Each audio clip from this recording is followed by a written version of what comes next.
Nako, naloko na. Galing na mismo sa tatay ni Klay Thompson na si Michael Thompson na itong si Klay ay nasa purgatorio daw sa ngayon. Nung pinili ni Klay Thompson na umalis sa Golden State Warriors, pabor ang kanyang tatay na siya'y pumunta sa Los Angeles Lakers. Pero mas pinili nga ho ni Klay ang Dallas dahil sa kanyang pag-aakala ay makakapunta siya sa NBA Finals dahil kay Luka at kay Kyrie Irving.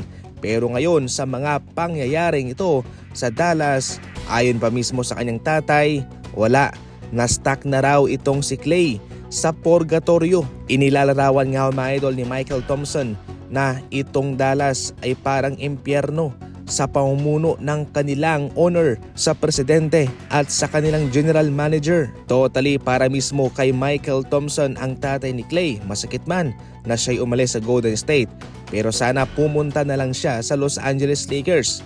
Para sa inyo mga idol, ano ang komento ninyo patungkol dyan sa sinabi ng tatay ni Klay? I-comment lang.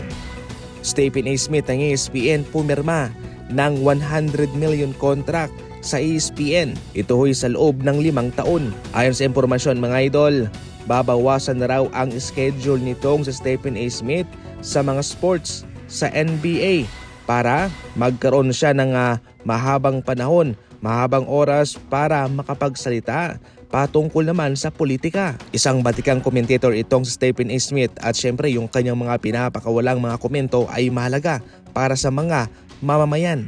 Ngayon hindi lang sa basketball magtatrabaho itong si Stephen A. Smith, maging sa politika. Magbibigay rin siya ng kanyang mga maiinit na mga komento. Tumaas na sa ngayon ang percentage ng Golden State Warriors para makapasok sa NBA playoff. Sa ngayon nga ho mga idol, ang Warriors ay mayroon ng 89% chance na makapasok sa NBA playoff. Sa paggawa ko ng video ito, ang Golden State Warriors ay nasa ika-6 na ho na posisyon. Posibleng magbago yan kung kanilang maipapanalo ang kanilang susunod pa na mga laban. Nakikita mismo ng mga eksperto kung ano itong ginagawa ng Golden State Warriors at kung gaano ka-epekto itong pagtitrade nila para kay Jimmy Butler.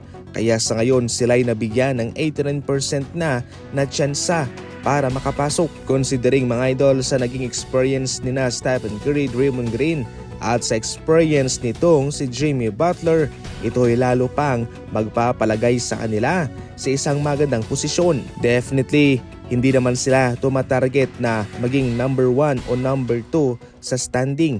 Ang sa kanila lang ay magkaroon sila ng solidong posisyon para makapasok sa playoff. Yun ang mahalaga para sa kanila. Yan lang muna sa ngayon ang ating mga Fast Break Balita. Maraming salamat po sa panunod.